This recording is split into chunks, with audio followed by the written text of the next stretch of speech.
Hello, everybody, and welcome back to Chiseled. And why do we call it Chiseled? Because we're all a work in progress. I'm your host. I'm Rob Commodari. I'm also the author of the book Better Than You Think and co-author of the book Next Level Your Life. Today, our guest is Marvin Phillip from San Diego. Is it San Diego or Orange County? Long Beach, California. Long Beach. Forgive me, got error number one, everybody. So he's from Long Beach, California. Should have my notes ready. Long Beach, California. Marvin is another one of the people I've met through my real estate community. He's been in business for 20 years, and he's been part of that Buffini system that most of you have heard me talk about.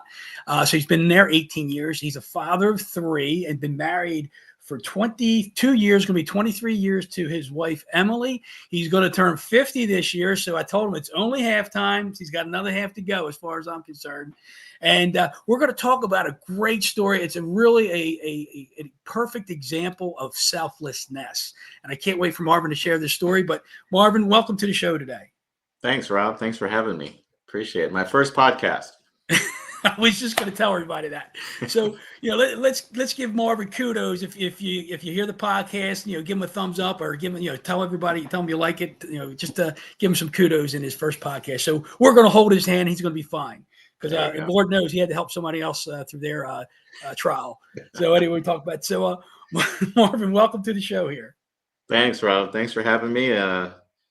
Great privilege to be on the Chiseled show, and I know you're doing some great work out there, and just honored to be a part of it. Oh, you're awesome, man. You're awesome. So Marvin, you got a little bit of a story before this Selflessness Act we're going to talk about, but tell us a little bit about your early upbringing, because it sounded like from talking to you offline, you had some struggles in sports, but you resolved that issue, and I'll let you share that story. But I think it led to who you become and to how you perform this act of selflessness. So tell us a little bit about your upbringing, Marvin. Yeah, so originally from the Caribbean, island Trinidad and Tobago, one of the most southerly isles in the Caribbean, and down there sports is big. It's soccer and track. Those are the two big ones, and you typically get to represent your school when you're about 12. And unfortunately, I didn't make the team for either soccer or track. And track was the last attempt I had at it. And I remember going home and just, it was heartbreaking. It was like my whole world had fallen apart, and I was just crying. And my mom comes in and she's like, what's the matter? And I said, well, I suck, Mom. I suck. And it was between I'm crying and I'm sucking. It was like, I cry and I'm suck. I cry, I suck. And, and she's like, okay. And she let me have my pity party. And the next day she says, okay, well, what are you going to do about it? And I said, you know what? I don't know, but I do know I don't want to suck. And she says, okay. And maybe a couple days later, she says, hey, I got you into a club for soccer, and I'm working on something else for you too. And within a month, I was in a soccer club and a track club. And it was crazy because, here I am in this little school, and I couldn't even make my little school.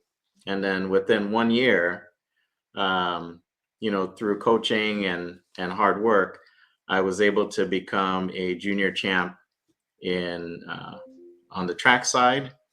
And, in a couple of years, I was able to make it to the regional and national level on soccer as well. So, good coaching helps. But I would say, not wanting to suck, having that strong drive, I was willing to do anything. That's like a mini Michael Jordan story, right? Mini Jordan story, yeah. My son will say, Dad, I didn't have a hard time like you did. There you go. That's funny. So you come home, you're a 13-year-old kid, and you say, I don't want to suck. Now, at that age, I don't know what's going through your mind. Like, I don't want to suck because I don't want everybody to make fun of me. I don't want to suck because I just want to be a really good ball player because I love sports. Do you know what was driving you there to not want to, not want to be a bad player? I think it really came from, the like I said, sport was a big deal.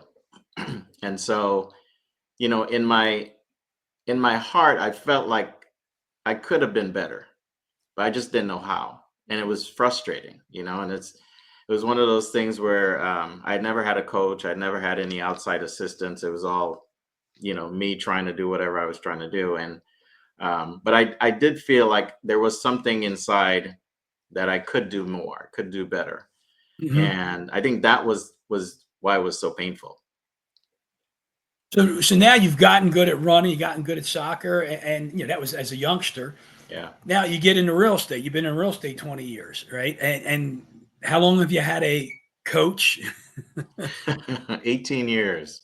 Right. So you had a coach in soccer, you had a coach in track. What led you to think you needed a coach in real estate? Well, kind of the same thing. I was fortunate enough to get exposed to Buffini and Company early on in my career, and same thing. I felt like, hey, I could do a little more than I'm doing, but I needed help, and having experience, having a really powerful goal like I did, not wanting to suck, and seeing what I could do with a coach. I'm like, hey, I let's see what we could do with a coach here, and then everything else is, as they say, history. There you go. So you've been a coach in 18 years. And what, yeah, when you first got into real estate, maybe the first year you're probably thinking, I got to figure this thing out. So, I mean, how much can you sit there? Can you kind of tell us? Is there a way you can say, hey, I was here before coaching, I'm here after coaching. If it wasn't for coaching, I wouldn't be as good as I am now. Or could you like put like how much of improvement that might have been, what you might have given you? Oh my gosh. I think it's really immeasurable, what a Okay. coach, what my coaching experience has been, because um, I'm not the same person. I'm not the same real estate agent. I'm not the same dad. I'm not the same friend. It's really changed my life, from A to Z. And so, you know, coming into real estate, I knew that because of my former career, referrals and relationships were a big part of how I help people succeed. And so I knew that I wanted that to be a big part of how I served clients in the real estate space. And in my first 2 years, I kept hitting my head like, this isn't what I envisioned. And Yeah. then once I got exposed to Buffini and Company and coaching, it's like, there we go. Now there's a system, there's a plan, there's a way for me to deliver the type of service that I want to deliver to clients, and not only that, but do it in such a way that it's consistent and that Yeah. everybody can experience the same. Yeah, the consistency is the key there. So the again, you've been in real estate for 20 years. Would you agree? I think it's safe to say that people have heard the podcast, because I'd say about 65% of the guests have been realtors through the community, the Buffini community.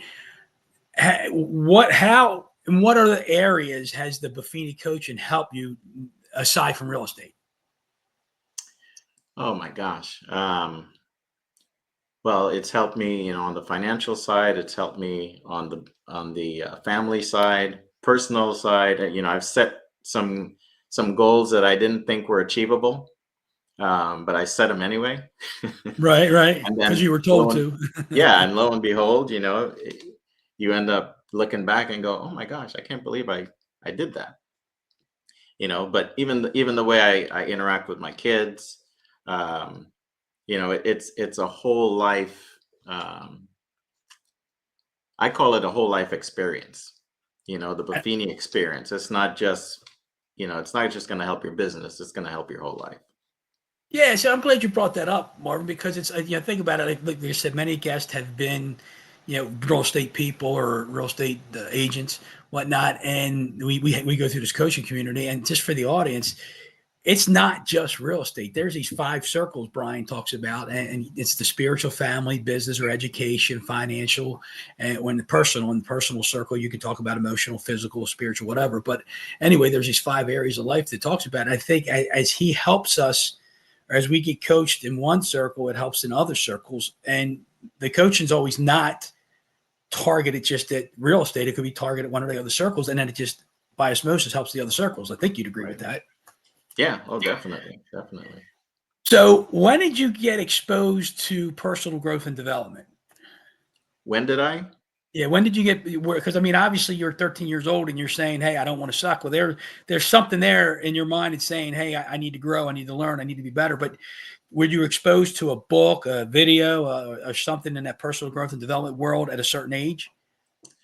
I think when I first got into real estate, my broker was a big Jim Rohn fan. Okay. And we used to have these Tuesday afternoon meetings. And he went out and he bought the whole catalog, everything Jim Rohn had. And I remember, I was only in the business maybe 6 months or so. And he says, "Hey, you got to go check out this class." And I go in there and, you sit there and it's like Jim Rohn's talking about your philosophy and, um, and I remember sitting there like, what is this guy talking about? I just need to go sell some houses. And so there were a couple other classes, and I maybe I went to one or two others. And they always say the teacher doesn't appear till the student's ready, right? And I wasn't Yeah. ready. And so the broker came to me and he goes, "Hey, here's a book. I want you to read this book." And it was How to Win Friends and Influence People. And I go, "Okay, I'll read the book." Um, and I start reading, and I'm like, "Hey, there's some good messages in here, and it's not rocket science, but it makes sense." And then I went to him. I said, "Hey, thanks for the book." I gave it back to him. He said, "You read it?" I said, "Yeah, I read it." He's like, "I've given that book to several agents, and none of them have read it. They just give it back to me." And he says, "Here's another book." And he'd give me another book. He had this library in his office, and Yeah. I'd take the book and read it, give it back, and we'd have chats about it. And that's really my first exposure to personal development. I didn't know what it was called at the time. I thought it was you're Right. just reading books.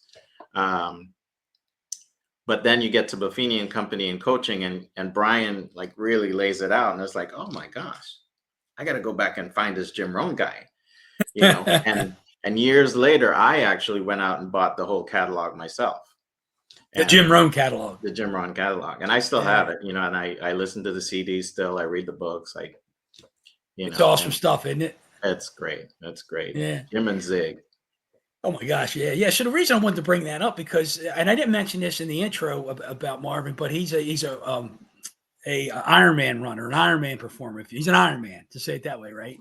And there you yeah. go, right? So, how many full Ironmans have you run, and how many halves, or maybe none, no full? I don't know. What's that look like for you? So I've done one full Ironman and 6 or 7 half Ironmans. Wow. Okay, I didn't know you did that many halves. Yeah. Wow. So that's why I wanted to bring the personal growth and development in because I knew you're an Ironman, and I'm like, okay, how much of a role did that play into being an Ironman? Like, and the reason, like, go ahead, yes, answer that question. I got something else here for you. Go ahead. Yeah, I think it's a big part of it. Big part of Hmm. it. So one of the books I read that I think has had a huge impact on my life is Smart Talk Okay. by Lou Tice. I don't know if you've read that one. Yes, Buffini gave it to us years ago. Yes. So I read that one, and it really brought everything to light. Like I had clarity after that. And up till that point, I had always had this little thing in the back of my head, you know, I want to do an Ironman. And it was just like every time I say it or think about it, it's like, well, you can't do it. You've never even done a triathlon. How the heck are you going to do an Ironman? Yeah, right. And but reading that book, it I was able to create a clear picture in my head of this Ironman, and me crossing the finish line and hearing Mike Riley say, Marvin Phillip, you are an Ironman. And it was 2017 at Mastermind, and we were doing the goal setting, and it was, Brian says, "Hey, just write one of those crazy ones that you think you can never do." And I started to do an Ironman, and I kind of scratched it out and said, do a triathlon. I'm like, let's start small. Yeah. But the Ironman goal was really the desire of my heart. That was really what I wanted to do. And so in 2018, I started the journey, doing triathlons, and I did a sprint triathlon, I did an Olympic triathlon, and that was my first open water swim. And that's a whole different story. That's a whole Yeah. different podcast there. And I did my first half Ironman in December of 2018. Yeah, clear me up. The triathlon. What's the segments in a triathlon? So it's a swim first, and then a bike, and then a run. Right, but how long? How many? Like, how long's the swim? How long's the bike? How long's the So run? each race is In a a, little in bit a different. regular triathlon, I'm talking Yeah, about. so you can do a sprint is the shortest version, and typically it's about 500 to 800 meter swim, anywhere in there.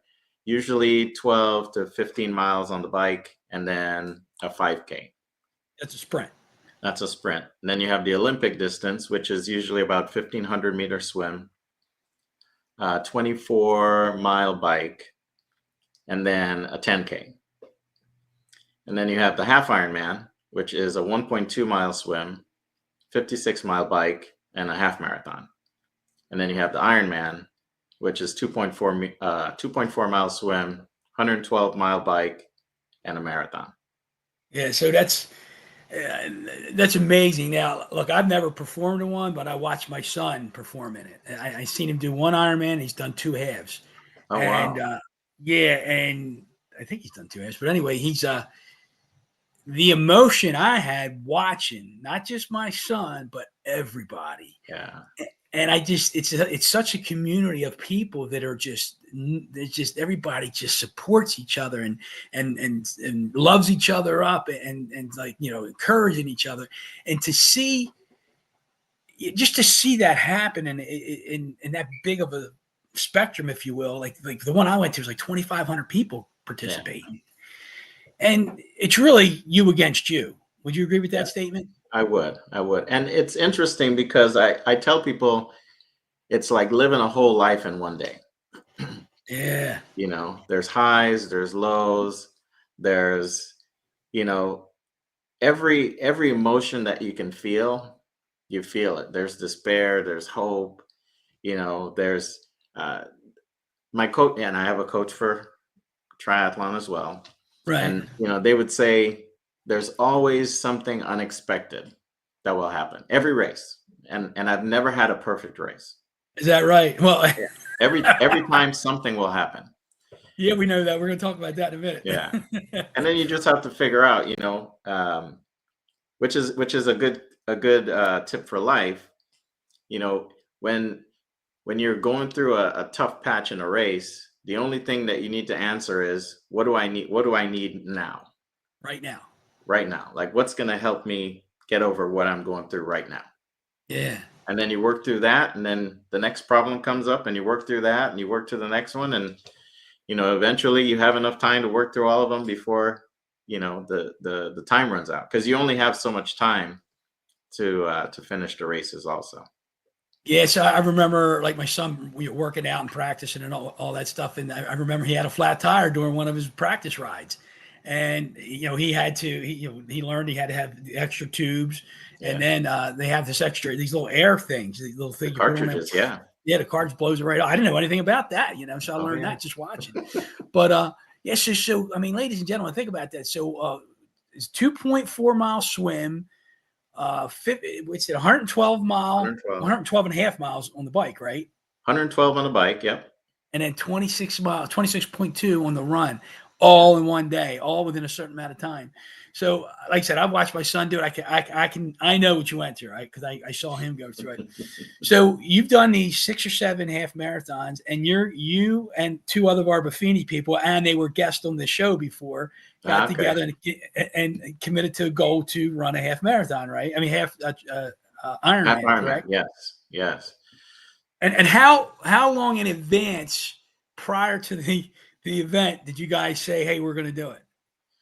So we were at a peak experience event in May, and the race that we committed to was Oceanside, which is in April. So we were in May of 2018, and we committed to doing it in April of 2019. So you had 11 months to train. 11 We had months. a long time. and audience, for the audience, there's a reason we're going here. So, and he's given me permission to allow us to use his name. So he was one of our guests here, Ben Andrews. So you, Ben Andrews, and Sean Hackney, who was another guest on here, committed to do this half Ironman. So you didn't train together, did you? No. So I'm in Southern California. Ben's in Portland, Oregon, and then Sean is in Bellingham, Washington. So we each would check in, once every week or a couple weeks, but no, we didn't train together. So it was like every man for himself. So you were under the assumption that everybody was ready to go. Is that correct? Yeah, I mean it's not an easy race, so you got to put the work in. I know I was. Right. And I had just done my first half Ironman in that December 2018. Okay. So I knew how hard it was, and so I made sure I was putting in the work. So this was your second one when you guys committed to this? This is your second this one? was my second one, yeah.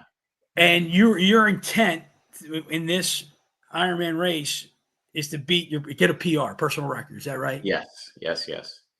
So you got. Oh, yeah. I mean, talk about the open swim, by the way.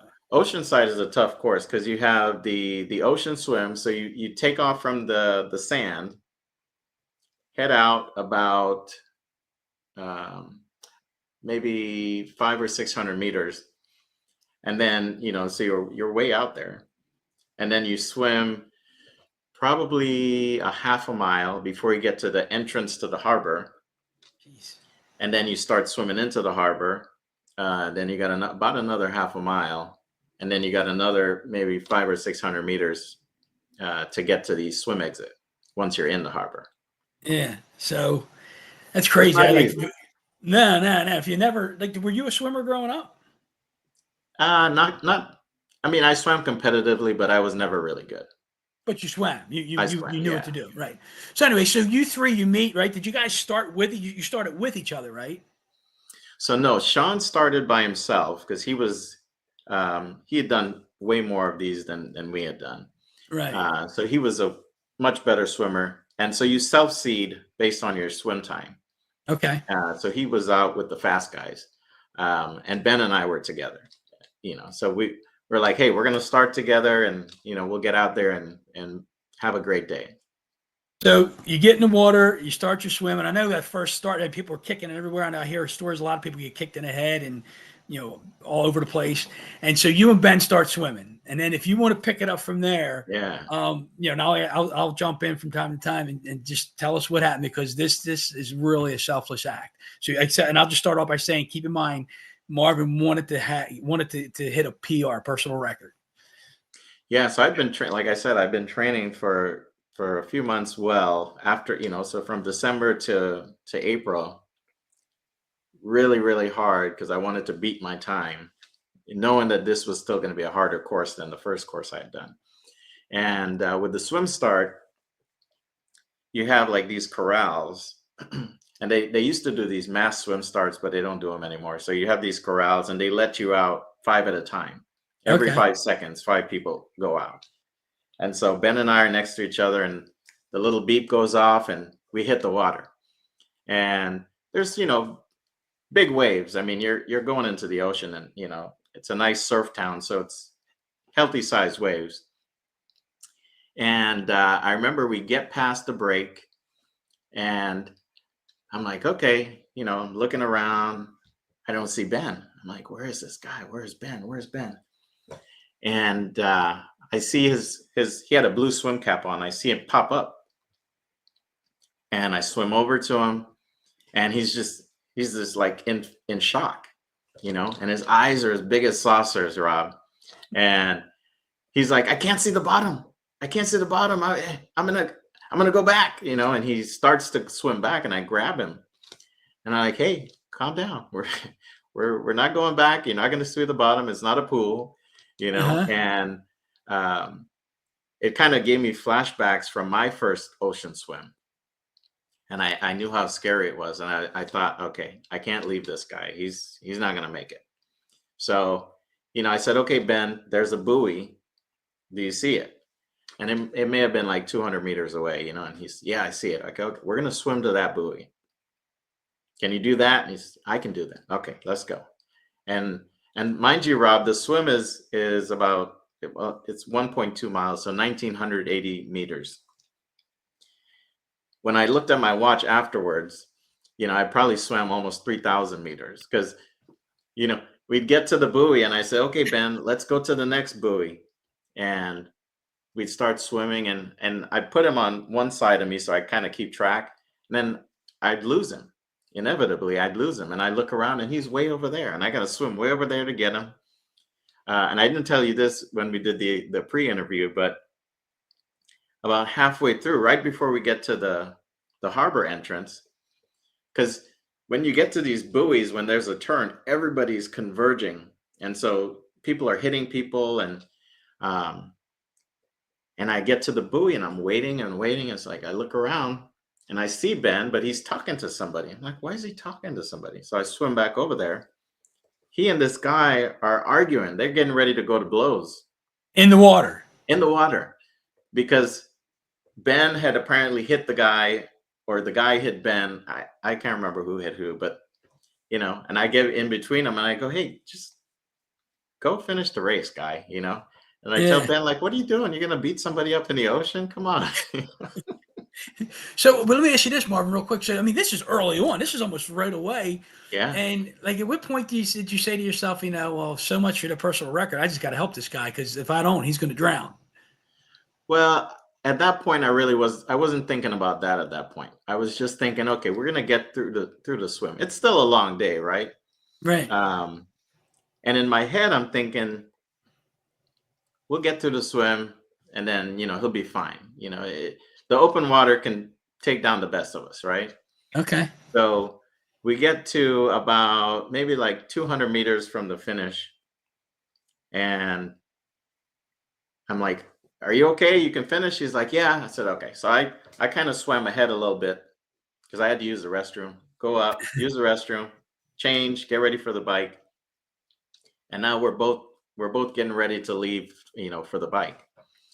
And I said, okay, Ben, like, do you have some food? Like, do you have something to drink? Oh no, I didn't. What? I didn't know I was supposed to bring that stuff. So I gave him some stuff, and we get out on the bike. So now we're just really easy pedaling. It's about 5 miles in. He starts to get his color back. He's like, looking alive again. I said, okay, Ben, you ready? He's like, yeah, I'm ready. Let's go. And I said, okay, let's go. Drop the gears and off we go. And people are passing you, you're passing people. It's pretty fluid, And the whole time though, I could feel like somebody's close to me. So I'm thinking, all right, Ben's jamming. And we get to about mile 13. And I remember saying, man, I'm feeling good today. How about you? And I hear this voice say, well, I'm feeling good too. And I go, that's not Ben. Oh my God. And I said, I start looking around. Where's Andrews? No Ben. So the first aid station is at mile 15, and it's at the top of a hill. So I get to the aid station, I pull over, and I get some stuff for him. I get some stuff for myself, and I'm waiting. 5 minutes go by, 10 minutes go by, still no Ben. 15 minutes. I'm like, oh my God. Now I'm starting to think, did he fall? Did he get hurt? And about 18 minutes go by, and then I see him. He had this bright orange tri-suit on. He starts coming up the hill. He's got this big smile on his face, and he's coming up and he's trying to pull over. And I said, no, you keep going. And so I catch up to him, give him some stuff. And that's when I realized I can't leave him. Yeah. I go, okay, Ben, how fast were you planning on biking this course? Is maybe like 13 miles an hour or something. And I go, you won't finish in time. Yeah, right. You got to be around 20 miles an hour, don't you? Well, based on the swim time we did, yeah, because we have to catch up. Right. And so, at that point I realized, okay, I can't leave him. And I said, okay, we're not supposed to draft, but you're going to get behind me. And I'm going to start going faster gradually. And then whenever you feel like I'm going too fast, just yell at me and I'll slow down. And so, we worked it up 15, 16, 17, 18 miles an hour. And right about 18, he started, the elastic bands start stretching a little bit. So we kind of hovered between 17 and 18. And yeah, we made it. We made it all the way back together. So that's On the from the run. biking. That's on the Yeah. bike. And so then you got to jump into the marathon piece, and for the audience to know, like this guy Ben Andrews, he's one of the guys that's broken the 4-minute mile, and so you think this guy's in really good shape, and he might have taken it for granted, and we can bust his chops a little bit about that, but so then you finish the swim, you finish the bike, and now it's time to do the run, and you're thinking he's going to smoke it, right? Well, the run is my weak point. Right. So on the run, we just stuck together the whole time on the run, and Yeah. it was really good. It was a chance. I mean, it's 2+ hours running together, and for me, it was probably the best race experience that I'd ever had. Because I feel like we were able to create like a bond, and our friendship went to a whole other level. Because you knew him, but you And didn't know him, right? yeah, yeah. And I mean, talking to somebody for 2 hours after going through, 6+ hours of or 5+ hours, because we only have 8.5 hours to finish. And I think we finished in like 8:15 or something like that. So we've made the cutoff, but barely. So if some of the things you didn't say here during the swim, because I think Ben told me, and I think you might have told me a little bit about this early on, is that you were like 10 strokes at a time, Ben, 10 strokes at a time, or Mhm. 15 strokes at a time, and you would get them and you would go, and go, and that's what he was explaining to me. Yeah. And look, I have fear of drowning myself, right? I have a fear of the water. That's why I don't think I'd ever try one, and maybe one of these days. Well, I took swimming lessons at age 43. But the act of helping somebody, the encouragement like you gave him along the way, like because you're going to be treading water while you're encouraging, right? Yeah, yeah. Well, you I have a mean that. wetsuit on, so you're not gonna sink. So you're a little buoyant. You're buoyant. Yeah, you're Right. buoyant. Right. Okay. Yeah. Yeah. I wasn't thinking that. So I guess the water was cold enough you could wear the wetsuit. Yes, yes, yes. Most Okay. definitely. Yeah, because I know there's a certain break point with the temperature where you can or can't, where they will not allow you to wear a wetsuit. But so you're encouraging the whole way now, and so you spent all that time with Ben, and like I said, I've busted his chops offline. We can say a few things here. So like you finished this race, right? And what was the feeling like as a partnership? Like did you guys give each other high fives, hugs, or like was it emotional at all?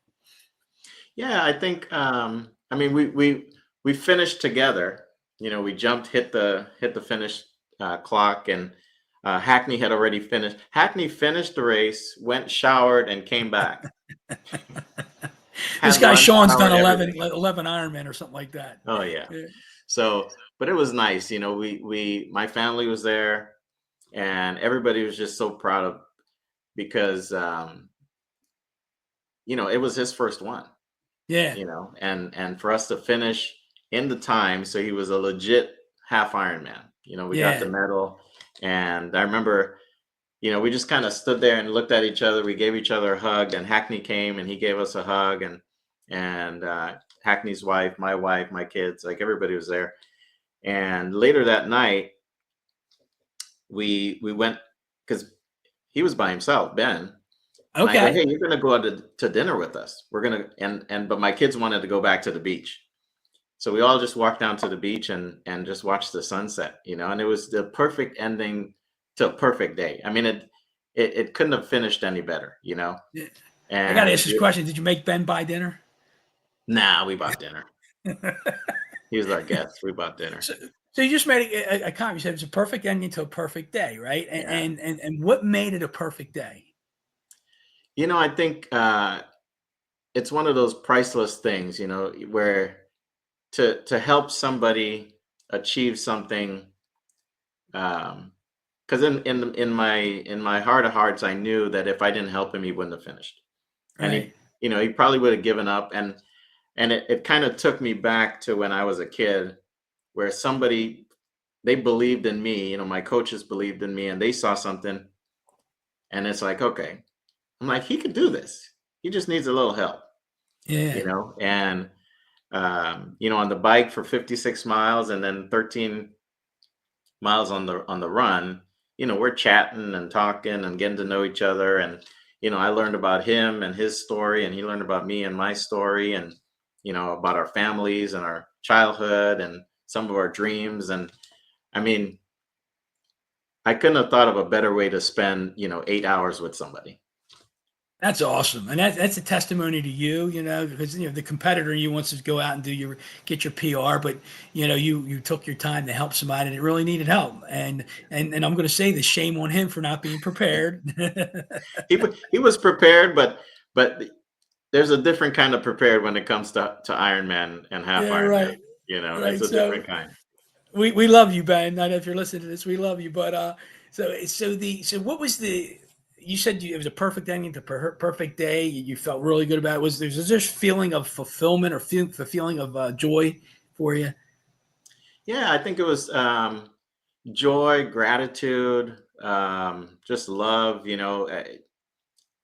Like all of the good emotions were there. And like I said, I always look back and I go, it's priceless. I'd never trade that day for anything. you That says know a lot, man. That says a yeah. lot.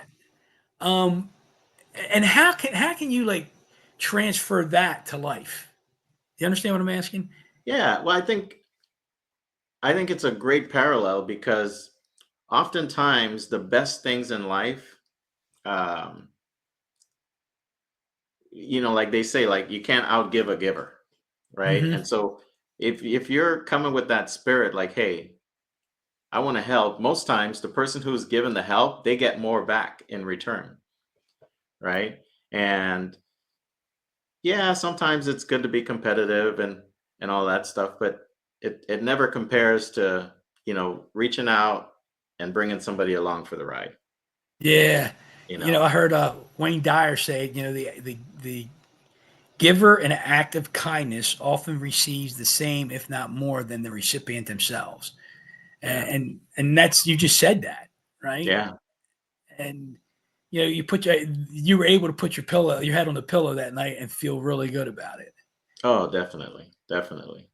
So, so I got to ask this question. You talked about, as a 12 or 13-year-old playing, sports, and you came home and said, I don't want to suck, right? So, what would that feeling have been like? I'm laughing because, like, if you'd have said, Ben, you should have trained, you should have been prepared.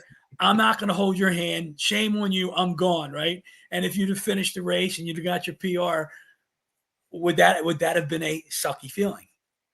Oh, definitely. I mean, that's just who I am. I Right. think I would not have been a good friend, a good dad, a good husband, if I had done that. Yeah. So for me in the moment, like I said, on the bike, when that moment came, it was easy to make the decision. You Yeah. know, my day's done in terms of chasing a PR, but a day with Ben is just starting. And let's go A see where it lifelong takes us. relationship with Ben is just Oh starting. yeah. Oh yeah. Yeah. And so that's just really cool to share that. And I think the message is, that, hey, we're out here, we all want to win, we all want to, do well in our business, make money, be successful. But sometimes you got to put that on the back burner and be prepared, maybe not even be prepared, just have the mindset that, like, how can I give? How Yeah. can I give?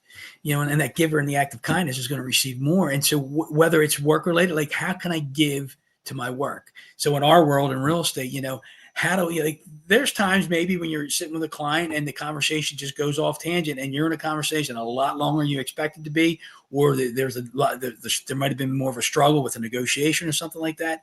And, you could look out for yourself and say, let's just do this and get it done. Or what's in the best interest of our client? How can I give of myself, my wisdom, my knowledge to give them the information they need so they can make the best decision? That's my thought. Yeah. No, I agree. I agree. Yeah, so it's pretty what's the word, noble of you to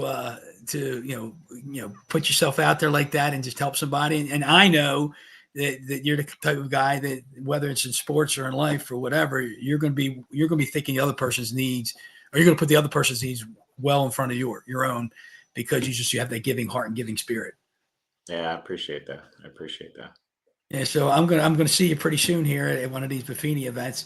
But Marvin, before we let you go, one of the questions I always ask is how much more chiseling? Because that's a pretty chiseled story, like how you just gave yourself up and gave yourself to somebody else. And this is a spiritual podcast, and I can sit here and say, Christ gave His life for us, and Yeah. He did, and so we're supposed to be examples of that. But how much more chiseling do you think he's got? He's got, going to knock on you. How much more marble is he going to knock off of Marvin for him to be the best person he's supposed to be? There's a lot more chiseling to happen. There's a lot more. Yeah, even this morning I was doing my affirmations, and I came up with a new affirmation, because I'm like, hey, there's a lot of work left to be done over here. So let's start putting in the messages to the subconscious so we could start working on it. Yeah, So and you do yeah, that every day? I do. Yeah. Do you have a long list of affirmations or just a few? Just a few, and I'm trying to keep them focused, Yeah. laser focused. So I can get the belief to start shifting. There you go. Yeah, the mindset, right? That whole Yeah, mindset thing. the programming. Yeah. Yeah, that's awesome, man. Well, thank you for sharing that today, Marvin. I appreciate that. If people wanted to get a hold of you in Long Beach to buy or sell real estate with you, or just to have you support them in an Ironman, Yeah. how would they get a hold of you? They can give me a call at 562-207-8200, or they can visit our website and hit the contact button, and it's the Phillip Group, ThePhillip group.com. So you heard Marvin talk about it today. He's interested in you more so than himself. He's interested in helping you, giving to you to make you better, to get you to your finish line or your goal. And in the process, he experienced joy and fulfillment. So Marvin, thank you so much for sharing that today. Awesome. Thanks for having me, Rob. I appreciate it. You got it. Until next time, everybody, let's go get chiseled.